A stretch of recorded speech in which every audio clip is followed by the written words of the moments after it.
নিজের হাতে অপুকে খাবার খাইয়ে দিল আর্য। দেখে অবাক হয়ে গেল অপুর বাবা। হ্যাঁ বন্ধুরা, এমনটাই দেখা যাবে।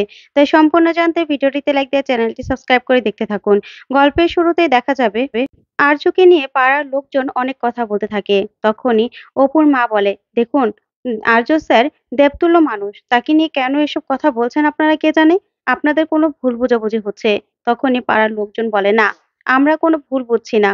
উনি এত বড় একজন মানুষ, এত এত টাকা পয়সার মালিক। সে কেন এখানে পড়ে থাকবে বলুন তো? তখনই অপুর বাবা বলে, দেখুন, উনি না অন্য কোনো মতলব নিয়ে এখানে আসেনি। অপুর বিয়ে, তার জন্যই আমাদেরকে সাহায্য করার জন্য এখানে এসেছে। তখন পাড়ার লোক বলে, শুনুন, আমাদের চোখে এখন পড়েছে ব্যাপারটা।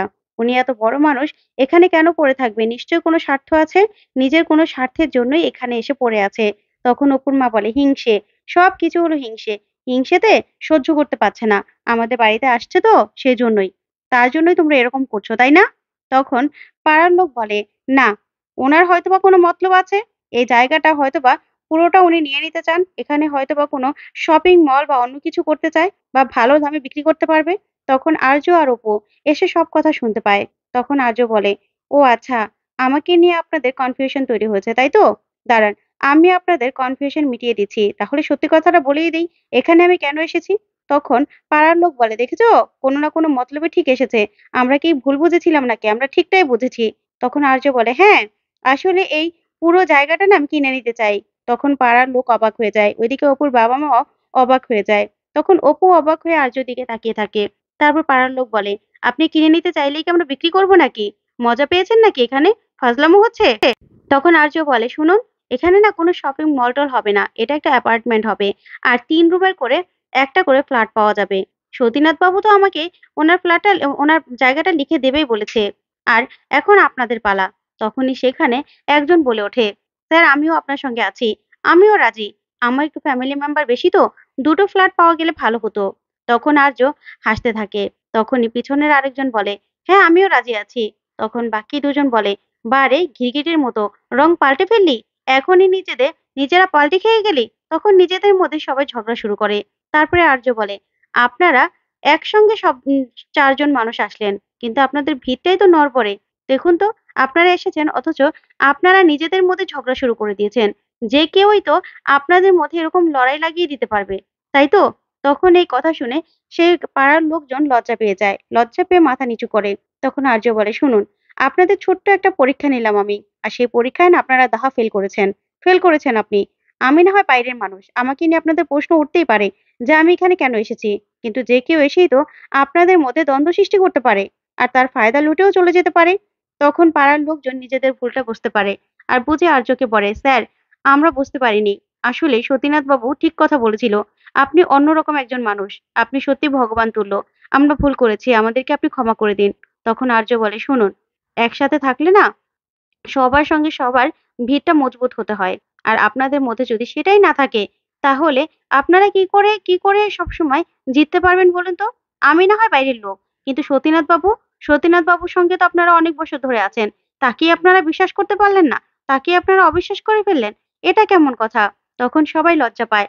আর লজ্জা পেয়ে নিজেদের ভুলটা বুঝতে পেরে আর্যর কাছে ক্ষমা চেয়ে সেখান থেকে চলে যায়। তখন অপু খুব খুশি হয়ে যায়। ওইদিকে অপুর বাবা মা দুজনেই খুব খুশি হয়। তখন অপু বলে, স্যার, দারুণ দিয়েছেন ওদেরকে। একদম দারুণভাবে জব্দ করেছেন। আপনার এই কথা থেকে আজকে আমি বুঝতে পারলাম যে পিছনে আমাদের যারা বদনাম করে, তাদেরকে ঠিকমতো জবাব দিতে পারলে তারাও কিন্তু সামনে এসে হাতে তালি দেবে। তখন আর্য বলে, তাই? তখন অপু বলে, হ্যাঁ স্যার, আজকে আমার এত ভালো লাগছে না। যদি আমার একটা ব্যাংক চেক থাকতো না, আমি একটা আপনাকে ব্ল্যাংক চেক লিখে দিতাম। তখন এই কথা শুনে আর্য হাসতে থাকে। আর অপুও হাসতে থাকে। ৪ জনই খুব খুশি হয়ে যায়। তারপরে দেখা যাবে সেখান থেকে বাড়িতে যায়। বাড়িতে গেলেই অপুর মা সন্তুর জন্য আনা চেনটা বারবার করে দেখতে থাকে। তখন অপুর বাবা বলে, দেখো, তোমাকে এই চেনটা বারবার করে দেখলে কি হবে? তখন অপুর মা বলে, দেখো, চেনটা কত সুন্দর না? তারপরে অপুর বাবা বলে, যার জন্য এনেছো তার পছন্দ হলেই হলো। বুঝতে পেরেছো? তখন অপুর মা বলে, না, সন্তু খুব ভালো ছেলে। সন্তুর না পছন্দ হবে আমি জানি। আচ্ছা, তুমি একটু দেখিয়ে আনো না। তখন অপুর বাবা বলে, না, আমি দেখাতে যাব না। বুঝতে পেরেছো? আমি যাব না। আর ওই লোকটার ব্যবহার একদম ভালো না। আমি তোমাকে বলছি সুমি, আমরা না ভুল করছি। আমার মেয়ের জন্য আমরা ভুল পাত্র সিলেক্ট করেছি।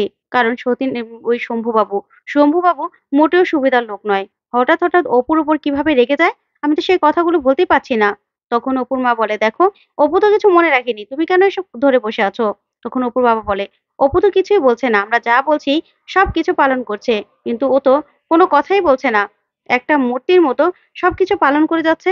তখন অপুর মা বলে, তুমি না বেশি কথা বলো, যাও সন্তুকে দেখিয়ে এনো।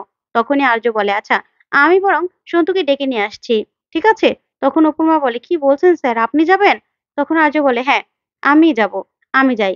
তখন আর্য সন্তুকে ডাকতে গেলে ওইদিকে সন্তুর বাবা শেফালির সঙ্গে রাগ করতে থাকে আর বলতে থাকে, 3.5 লক্ষ টাকা, এতগুলো টাকা ওরা কোনোদিনও চোখে দেখেছে? 3.5 লক্ষ টাকার হার কিনে নিল, আমি পছন্দ করতে বলেছি বলেই পছন্দ করতে হবে। তখন সন্তু বলে, বাবা কি হয়েছে, অপুকে কত সুন্দর লাগছিল। তখন সন্তুর বাবা বলে, চুপ গবের একটা, তোর জন্যই তো এই সবকিছু হয়েছে, গাধা, গাধা একটা, সুন্দর লাগছিল, এতগুলো টাকা জীবনে ওরা চোখে দেখেছে? তখন আর্য সব কথাগুলো শুনতে থাকে। তখন শেফালি বলে, দাদা আমি কিন্তু সবটাই দেখছি, ওই যে আর্য স্যারের সঙ্গে খুব মাতামাতি করছে ওই অপু, আর পাড়ার লোকজনও তো ওদেরকে ধরেছিল। তারপরেই ওই আর্য স্যার একটা ঘোল খাইয়ে দিল ওদেরকে, কি চালাক মানুষ বুঝুন। তখন সন্তুর বাবা বলে, নির্লজ্জ মেয়ে একটা, বেহায়া, শুধুমাত্র আমার ছেলের জন্য নিশ্চিত, আমার লাভের জন্য, শুধুমাত্র আমার কাজটা হোক, তারপর দেখাবো মজা। তখন আর্য সব কথাগুলো শুনে খুব রেগে যায়, কিন্তু মাথাটা ঠান্ডা করে সন্তুদের দরজায় নক করলে সন্তুর বাবা দরজাটা খুলে আর্যকে দেখে চমকে যায়, বলে, স্যার আপনি, আপনি এসেছেন? তখন আর্য বলে, হ্যাঁ, আপনারা কি টাকা পয়সার হিসাব করছিলেন? আমি বাইরে থেকে শুনলাম আপনাদের হিসেব করা আমি বন্ধ করে দিলাম, তাই তো? তখন সন্তু বাবা বলে, না না, আমি তো শেফালির সঙ্গে এমনিতেই বলছিলাম যে অপু মা আমার ঘরের লক্ষ্মী, তার জন্য আমি সবকিছু করতে পারি, একটা হার কেন, আরো কত হার দিতে পারি। তখন আর্য বলে, হ্যাঁ, আচ্ছা সন্তু চলো তো আমার সঙ্গে। তখন সন্তুর বাবা বলে, কোথায় যাবে স্যার?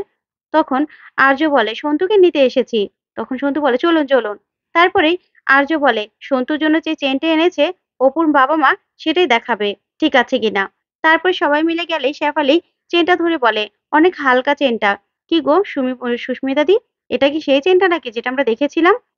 তারপর অপুর বাবা বলে, আমাদের তো এর থেকে বেশি আর সামর্থ্য নেই, সেজন্য এই চেনটা এনেছি। তখন সন্তু বলে, আমিও তো পাতলা রোগা-শোকা, এই চেনটাই আমাকে ভালো মানাবে। তখন শেফালি বলে, চুপ কর তুই, বিয়ের জন্য এত পাতলা চেন হলে তো না দেওয়াই ভালো ছিল, এগুলো দেওয়ার কি দরকার? তখন আর্য বলে, কেন, শম্ভুবাবু তো নিজেই বলেছিল যে সব বিয়ের খরচা নাকি উনিই দেবে, তাহলে? তখন সন্তু বলে, হ্যাঁ, আমার বাবা তো বলেছিল আমার বাবাই সব খরচ দেবে। তখন আর্য বলে, তাহলে আর কি, তাহলে তার কোনো কিছু নেই। ওইদিকে মীরা বারবার করে ফোন করতে থাকে। তখন আর্য বাইরে গিয়ে মীরার ফোনটা রিসিভ করলে মীরা বলে, আর্য তুমি কোথায় আছো? তখন আর্য বলে, বারবার ফোনটা কাটছি তো আমি ফ্রি হলে তো তোমাকে কল ব্যাক করবো, তাই তো? তখন মীরা বলে, হ্যাঁ, কত মিটিং রয়ে গেছে, তুমি তো না বলে আমাকে কোথাও যাও না। তখন আর্য বলে, আমি দেশের বাইরে আছি, দেখো সব মিটিং গুলো ক্যান্সেল করে দাও। ঠিক তখনই অপু এসে স্যার বললেই মীরা অপুর শব্দ শুনতে পায়। তারপর আর্য তাড়াহুড়ো করে ফোনটা রেখে দেয়। ওইদিকে অপুকে বলে, কি হয়েছে? তখন অপু বলে, স্যার আপনার জন্য স্পেশাল পিঁয়াজি এনেছি। তখনই আর্য অপুকে পেঁয়াজিটা নিজের হাতে খাইয়ে দেয় আর নিজেও সেই পেঁয়াজিটাই খায়, যা দেখে অপুর বাবা চমকে যায়। তারপর অপুর বাবা বলে, অপু চল নিচে চল, দরকার আছে। তারপরে দুজনকে নামিয়ে নিয়ে যায় নিচে। ওইদিকে মীরা কিঙ্করকে চেপে ধরলে কিঙ্কর সবটা সত্যি বলে দেয় যে আর্য কোথায় আছে। তখন মীরা বলে, আচ্ছা, অপর্ণার জন্য এত কিছু করছে আর্য, এটা কি তোমার কাছে ঠিক লাগছে কিঙ্কর? আমার কাছে তো ঠিক লাগছে না। তখন কিঙ্কর এই কথা শুনে চমকে যায়। ওইদিকে দেখা যাবে সন্তু 5টা চেন নিয়ে আসে অপুর জন্য আর এনে বলে, অপু অপু দেখো 5টা চেন এনেছি তোমার জন্য, তোমার পছন্দ হয়েছে? তোমার পছন্দ না হলে আমি তোমার জন্য আরো কিছু করতে পারি। তখন আর্য বলে, আর কি করতে পারো? তখন সন্তু বলে, আরো 5টা চেন আনতে পারি। তখনই অপুর বাবা বলে, আচ্ছা সন্তু তুমি যে চেন নিয়ে এসেছো তোমার বাবা সেটা জানে? তখন সন্তু বলে, না জানে না, এই তো এখন গিয়ে বলবো যে অপু খুব খুশি হয়েছে। তখন এই বলে চলে গেলেই আর্য অবাক হয়ে তাকিয়ে